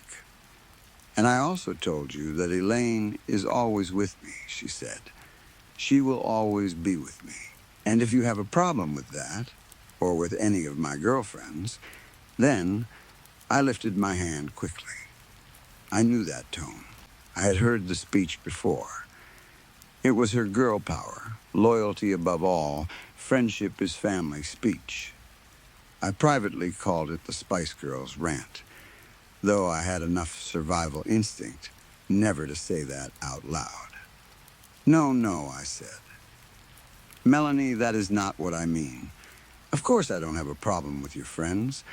I thought when you said Elaine was always with you, you meant spiritually. Metaphorically, like when people say their dead grandmother is watching over them. I did not think you meant she was going to wear a bridesmaid dress at our wedding." My voice rose at the end. I heard panic in it, thin and sharp. "At our wedding," I repeated, weaker this time. Melanie stared at me like I had deeply disappointed her. And then memories started coming back. Not new memories, exactly, old ones, but changed. Moments I had brushed off before. Things Melanie had said that now returned with a horrible new meaning. She had once told me we were at happy hour when Elaine said something so funny we all died laughing. I had thought it was just the way people talk about dead friends, keeping them alive in stories. Another time, after a fight with someone at work, she had said, "Elaine told me not to worry about it. She said she would sort it out." And you know what? The next day, it was all fixed. I had assumed she meant she had imagined what Elaine would say, or talked it over with the girls, or found comfort in remembering her. There had been so many little comments. Elaine loved that restaurant. Elaine hates that song. Elaine thinks you're funny when you're not trying too hard. Elaine says you need to stop wearing that jacket. I had laughed at some of them, nodded at others. I had never once asked the obvious question. Was Elaine really gone? Before I could say anything else, the doorbell rang. Melanie's face changed instantly. The anger softened into excitement. She jumped up and hurried out of the room like nothing strange had happened. A second later, I heard the front door open, followed by a flood of high voices, laughter, and excited chatter. Her bridesmaids came in as a group, carrying bags, coffees, and the kind of loud energy that always made my house feel too small. They swept into the living room wearing, as usual, very similar clothes. Striped crop tops, cargo pants, hoop earrings, chunky shoes. Different colors, slightly different cuts, but close enough that my brain immediately gave up trying to separate them. Their makeup was also similar, with that dreadful orangish contouring along their cheeks and noses.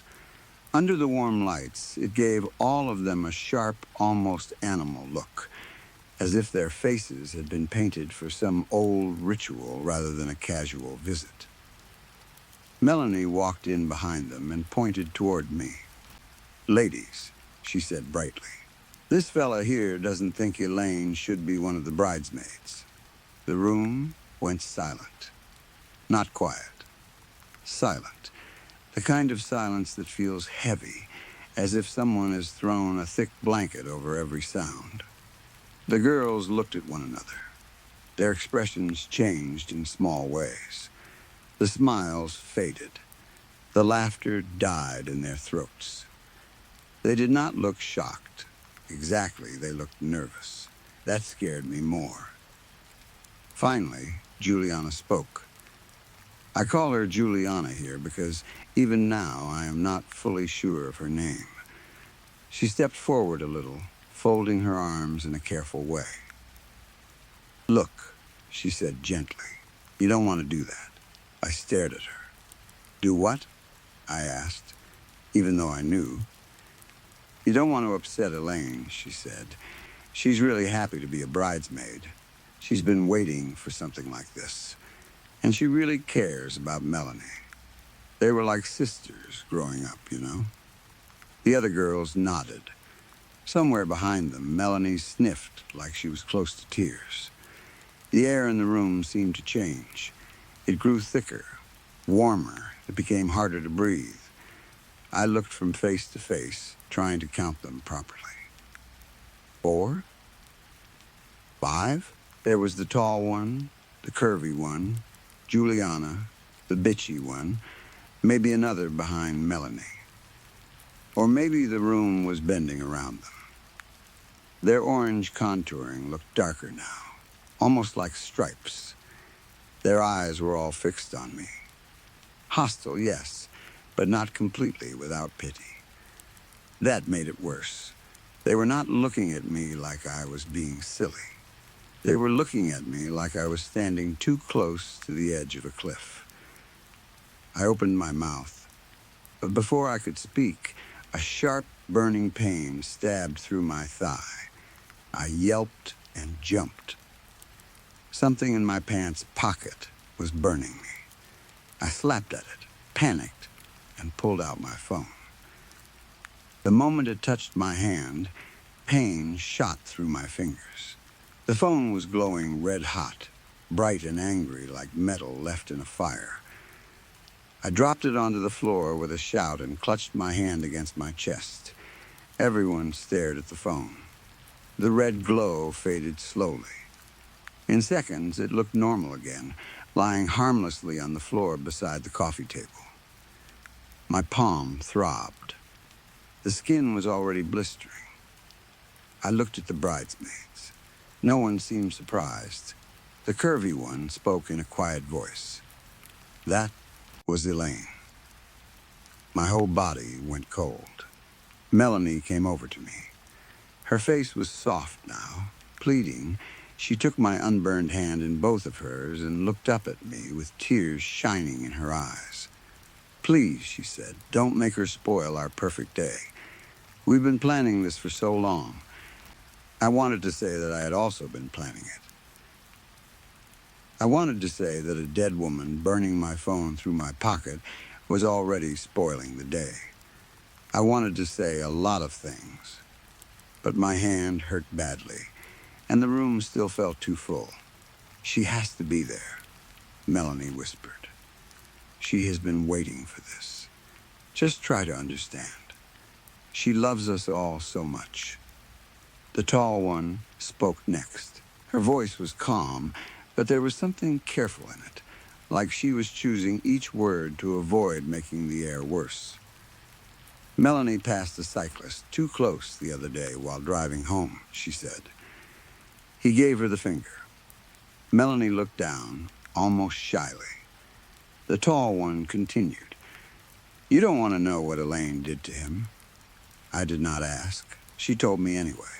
His bike chain wrapped around his throat, she said, so tight it almost cut his head off. My stomach turned. Melanie nodded solemnly, as if discussing a sad but understandable accident. It cut right through his spine, she said. I could see his vertebrae sticking out. Covered with blood. Nobody laughed. Nobody gasped. The bridesmaids stood there in a loose half circle, watching me. I looked at my phone on the floor. It was still. Normal. Impossible.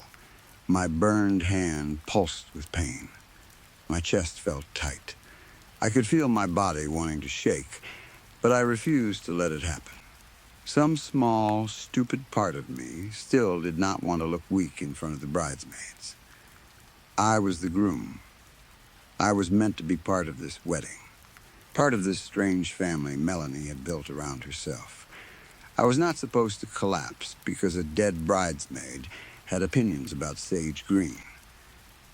But I was scared. More scared than I had ever been.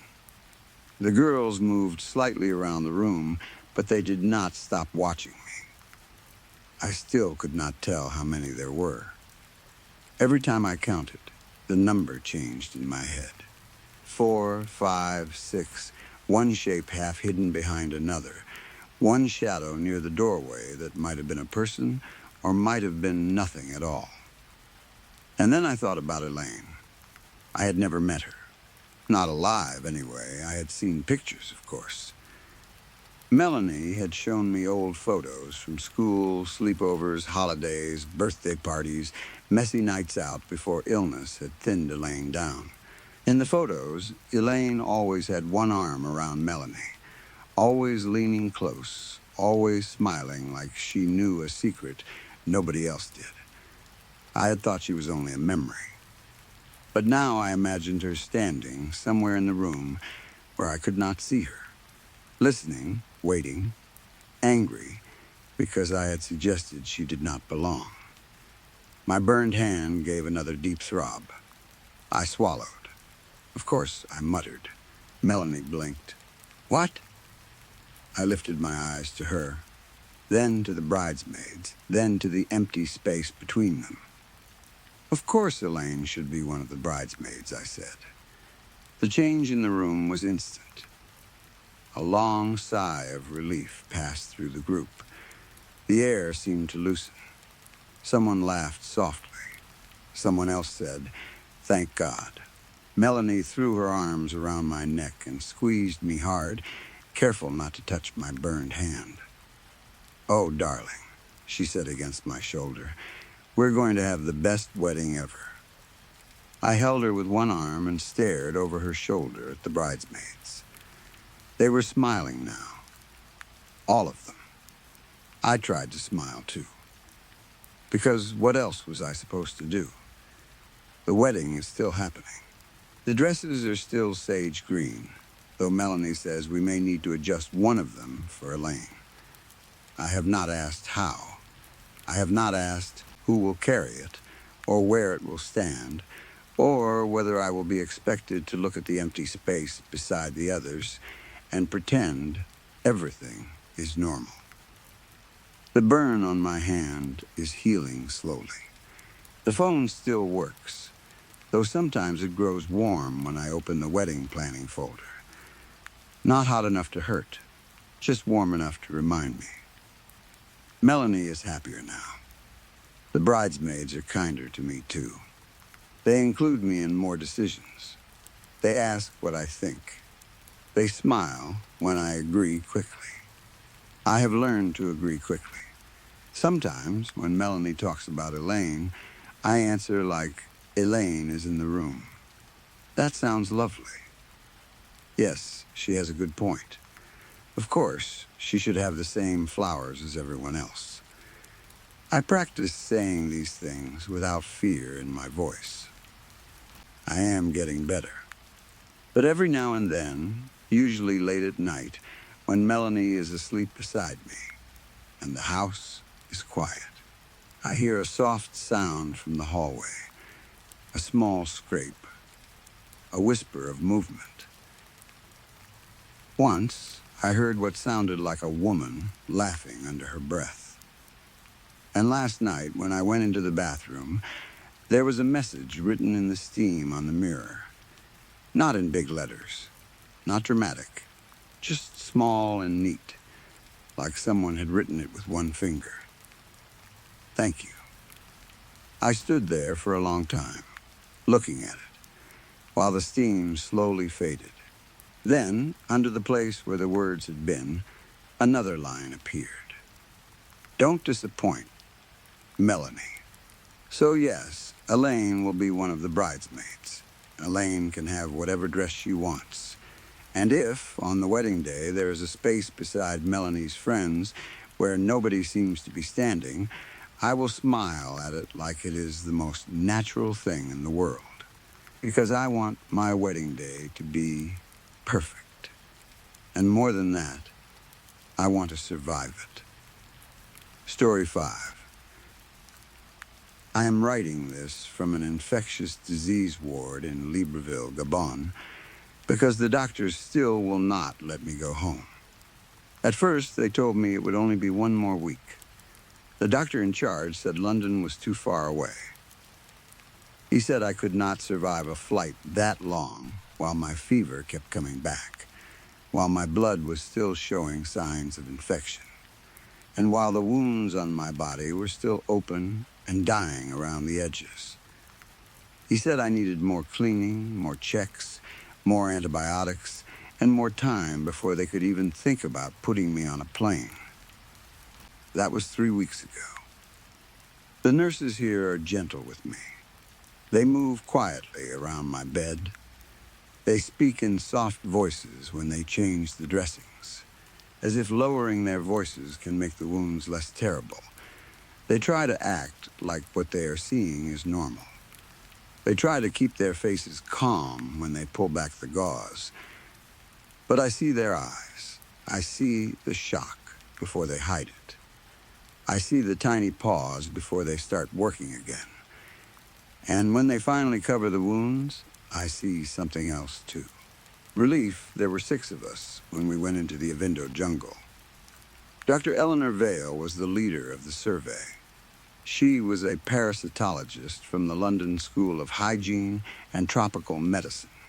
She was the kind of person who could talk about blood-feeding worms and somehow make them sound beautiful. When she spoke about parasites, she did not sound disgusted. She sounded amazed. Priya was our field ecologist. She was careful, smart, and practical. Mike was responsible for the environmental DINA samples and the portable cold chain case.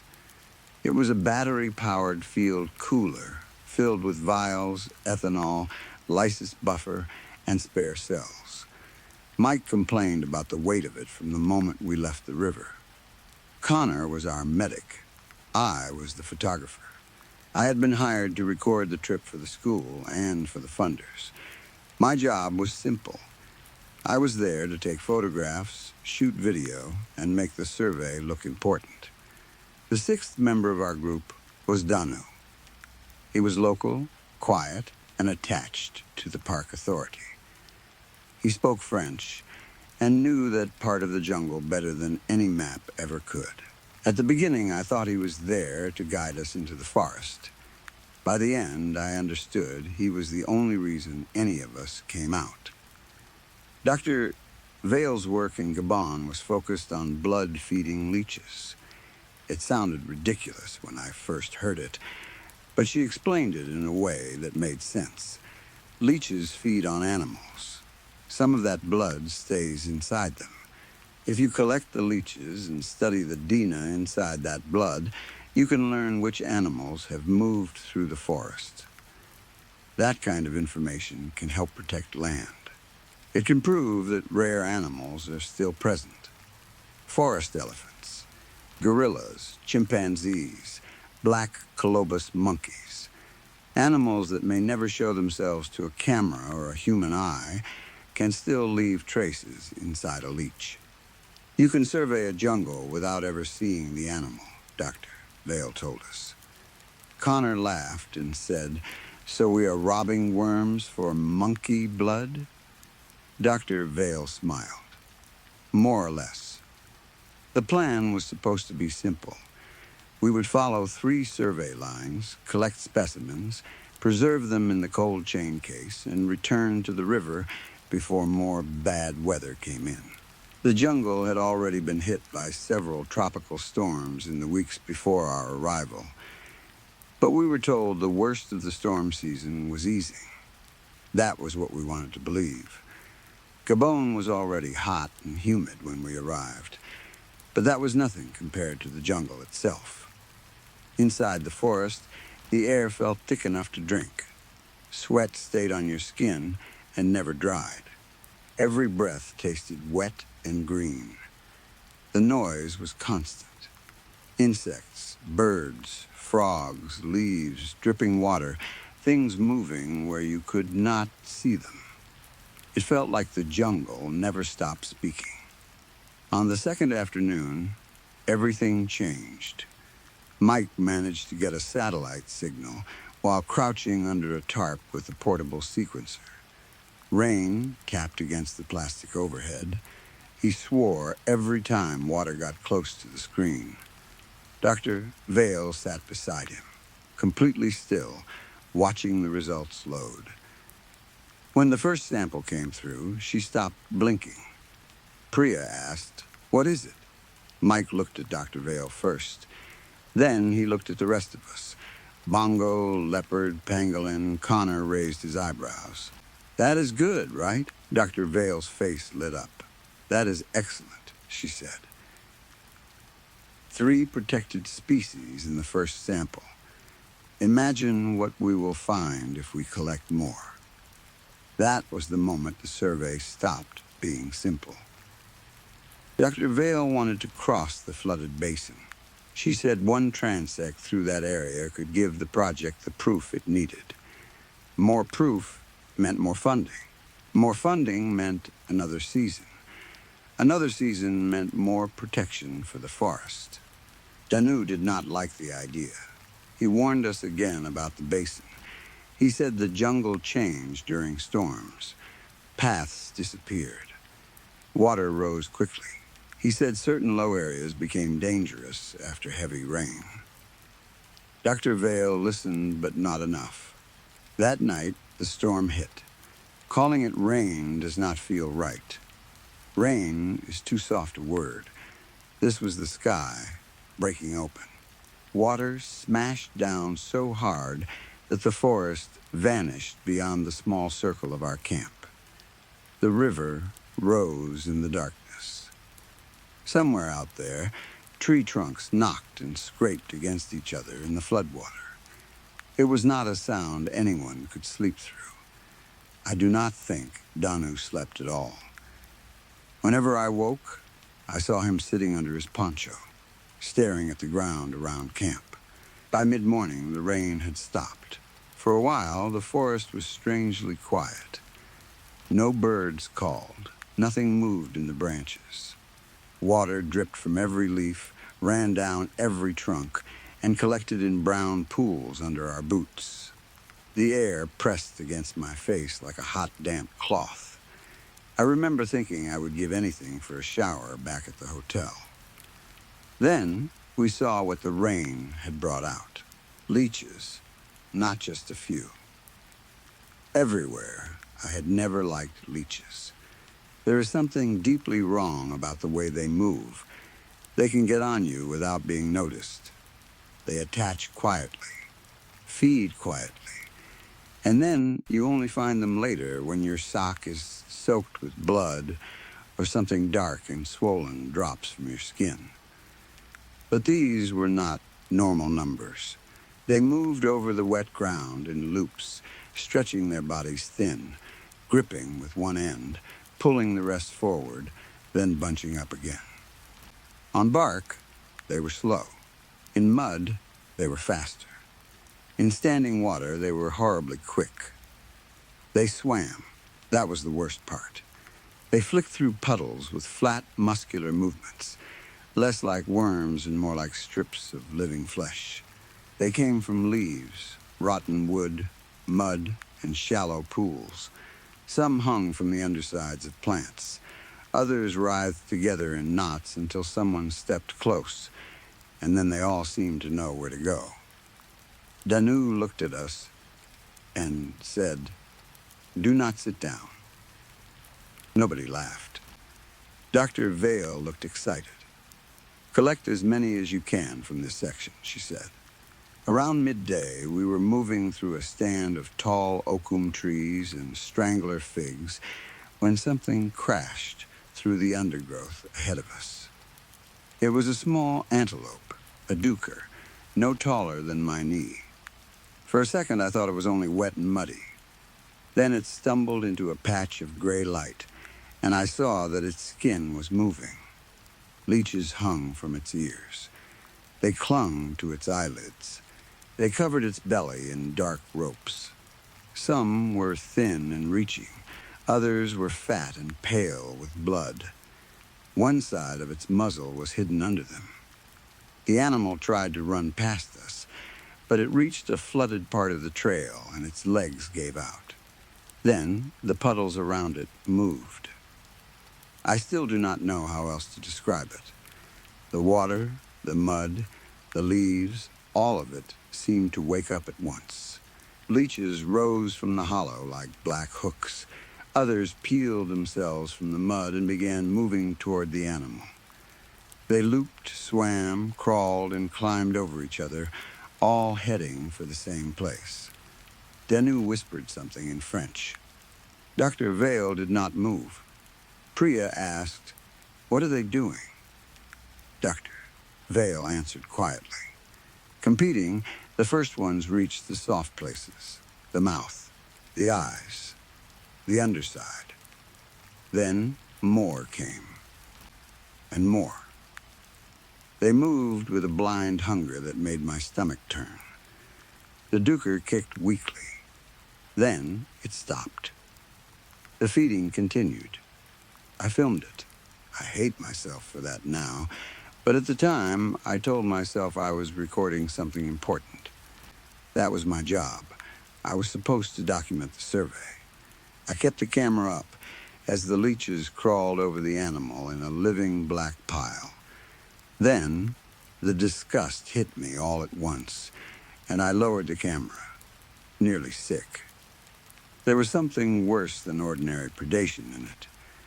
A leopard, at least, is an animal with shape and grace.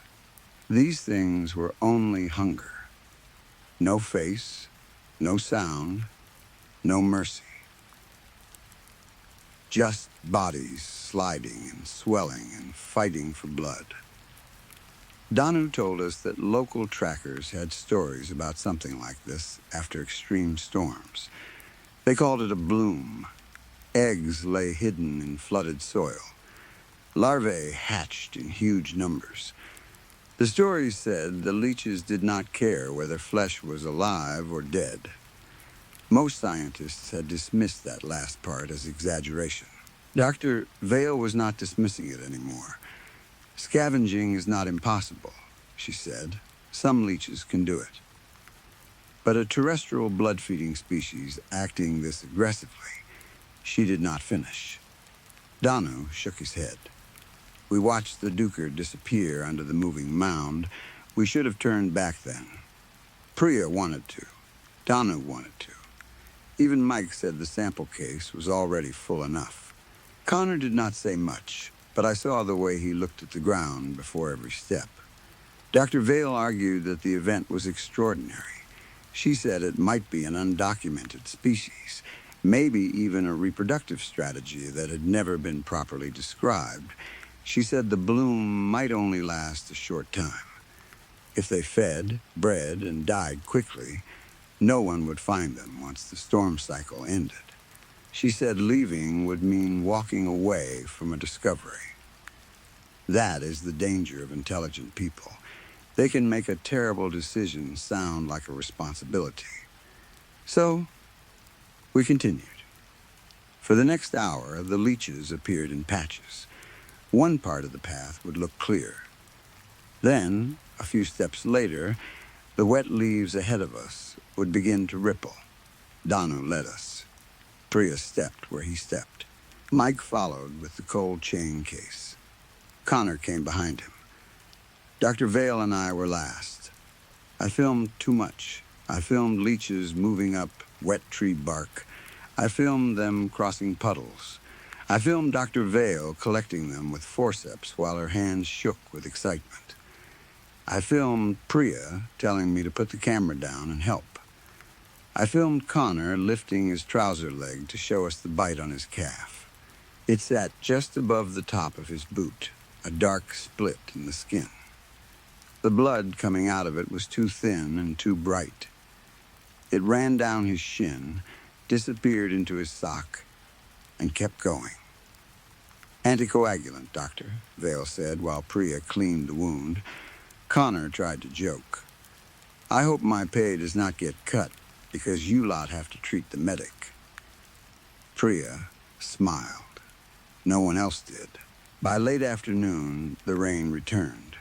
Connor had started limping. By early evening, the skin around the bite looked tight and shiny. The middle had turned purple, then almost black. Connor said it felt like someone had pressed a thumb deep into his calf muscle and left it there. Dr. Vale cleaned it again and marked the swelling with a pen. Connor took antibiotics from the medical kit and explained the signs we needed to watch for. His voice was calm, too calm. At the time, I thought he was trying to be brave. Now I wonder if the fever had already started to take him away from us. Danu said we had to turn back immediately. This time, everyone listened. We tried to return the way we came, but the jungle had already changed. The rain had turned paths into streams. Shallow creeks had become deep brown channels. Roots were underwater. Fallen branches had shifted. Landmarks were gone. Danu still knew the direction, but knowing the way did not mean the way existed anymore. Twice, we tried to cross channels that had not been there before. Twice, Danu turned us back. The third time, Mike tried to cross and went in up to his waist. He almost lost the cold chain case. When he climbed out, shaking, leeches were fixed to his wrists where his gloves had slipped. Then the second big storm hit. The jungle darkened before the rain came. The air seemed to close around us. Then water fell so hard that everything beyond a few feet disappeared. Connor could not keep walking. He sat down in the mud for only a moment. Priya pulled him back up, and there were already several leeches attached to the back of his thigh. Danu cursed. Connor looked confused. "I did not feel them," he said. We found a strip of raised ground between two flooded channels. It was not safe. It was not a proper campsite. It was only the first place where the water did not cover our boots. Danu tied his hammock between two trees higher up the bank. Then he took a bag from his pack and began spreading white grit around the area, under the shelters and along the ground. I asked him what it was. "Salt," he said. Then, after a pause, he added, "A barrier." We had 2 tents. Priya, Mike, and I took one.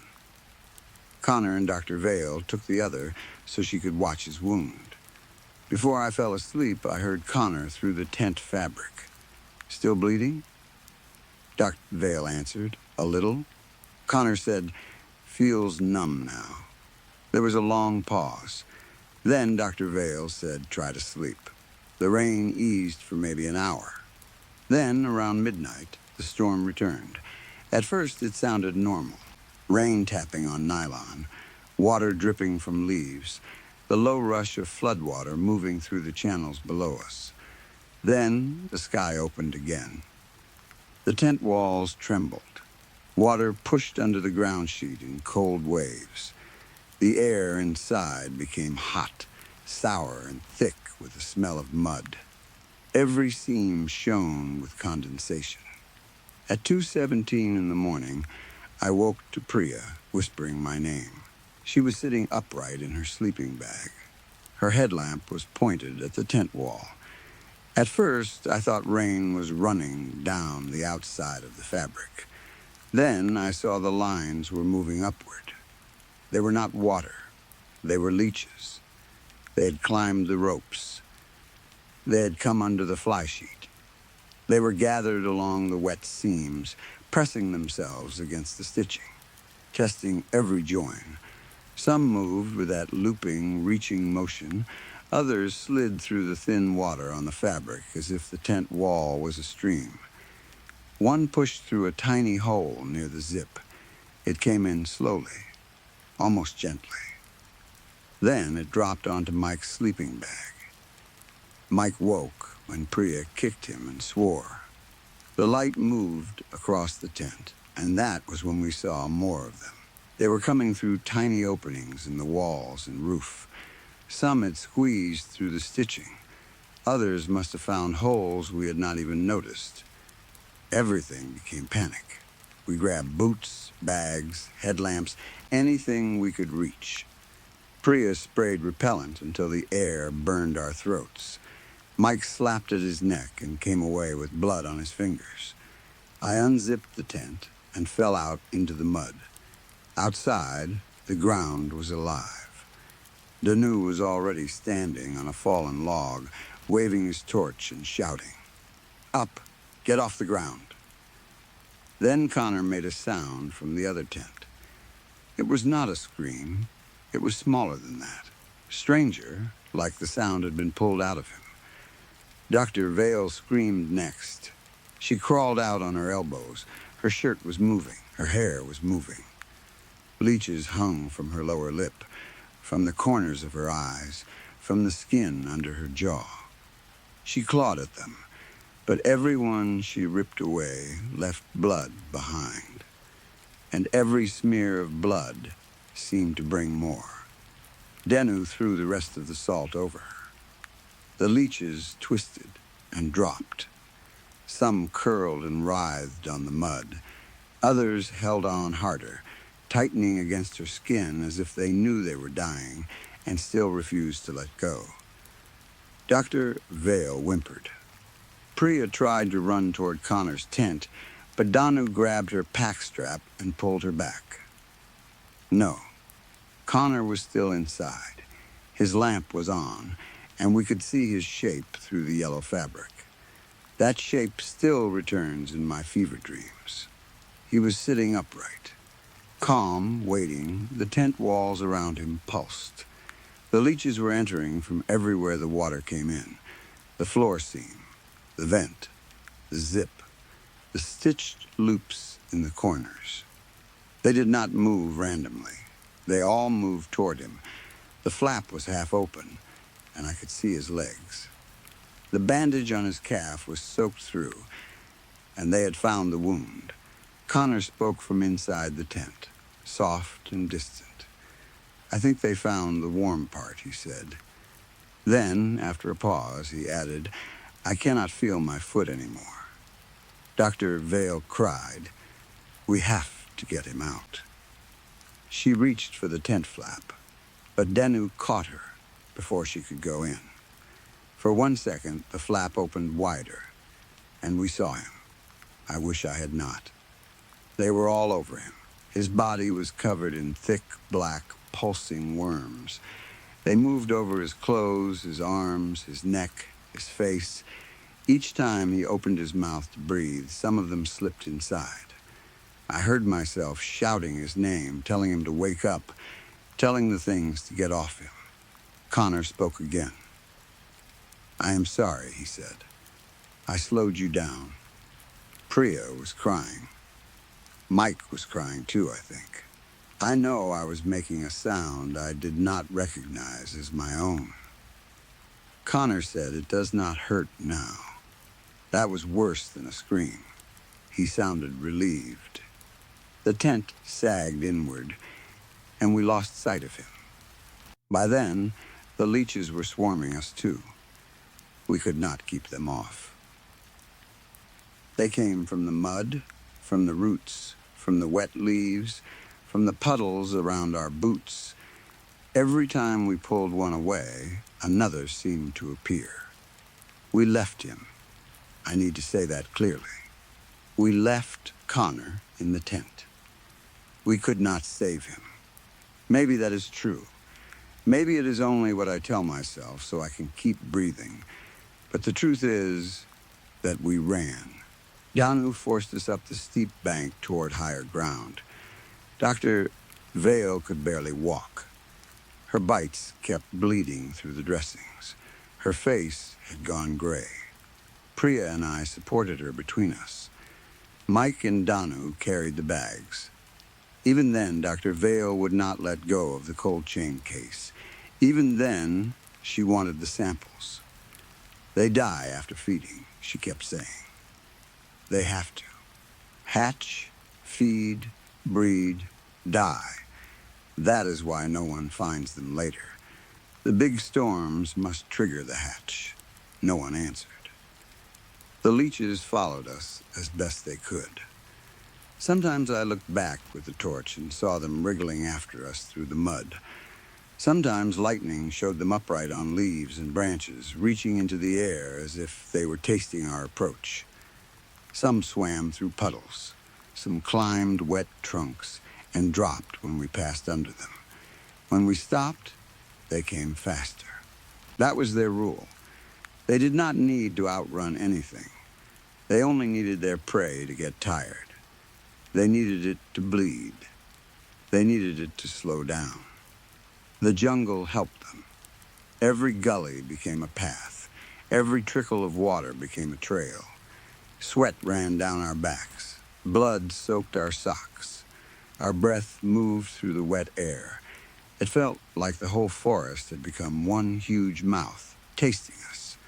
By dawn, Dr. Vale's hands were cold. Red lines had climbed from her bites toward her armpits and neck. Her breathing sounded shallow and wet. She kept whispering that the old stories were not exaggerations. They were observations made without instruments. Once she said, moisture gradient. I asked, what? They follow moisture, she said. Sweat, blood, breath, and wet air. Then she smiled at me. It was a small, awful, apologetic smile. She died 20 minutes later. When we finally reached an old logging track, Mike and Danu went for help. Priya stayed with me because by then my leg had swollen so badly that I could not walk.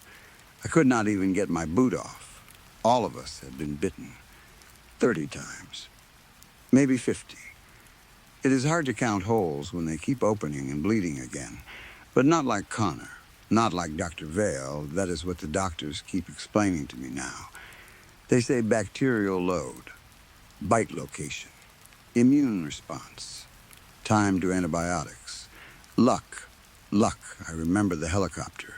I remember the smell inside it. Fuel, disinfectant, wet nylon, old blood. Priya was holding my hand and telling me not to sleep. Someone was cutting my trousers away. Someone was speaking French. I heard the word for sepsis more than once. Then I remember this room. These sheets. These lights. The first week is mostly gone from my memory. I know from the notes that I stopped breathing twice. I know they cut into my left leg to release pressure and found muscle that no longer bled. I know the infection reached my bloodstream. I know my kidneys started failing. I know they called London, and London told them not to move me. I know what they removed, because I signed the forms later for what else they might still need to remove. But I did not understand it at first. The mind protects itself, I think. 2 investigators came to my room 3 days after I woke properly. They wore gowns, masks, and face shields. One of them kept touching the tape around his wrists as if he did not trust it. The other carried a sealed evidence bag and placed it on the table where I could see it. Inside was a memory card. They told me the rescue team had reached the camp the afternoon after the storm. They said they were surprised any of us had made it out. They found Connor in the second tent. The official report used careful words: severe blood loss, septic shock, post-mortem animal activity. The investigator told me there were eggs in the wet folds of Connor's clothes and hanging from the tent walls in pale ropes. There were so many that the recovery team burned the tent where it stood. I asked if they found the leeches. The ones they found were dead or dying, she said. They were breaking down quickly in the heat. Dr. Vale had been right. Mass hatch. Feed, breed, die then, disappear. The investigator also told me about Connor's phone. They found it inside the tent. He had recorded a video while the rest of us were asleep. He was already feverish, already changed by infection, blood loss, or whatever had entered him through that first bite. In the video, the tent is lit by the phone torch. You can hear the rain. You can see Dr. Vale asleep in the other bag. For a long time, nothing happens. Then, Connor whispers, "Look." The camera turns toward the rear wall. At first, it is only yellow nylon, pale in the torchlight. Rain shadows move across it. Then, one thin line of water moves the wrong way. Up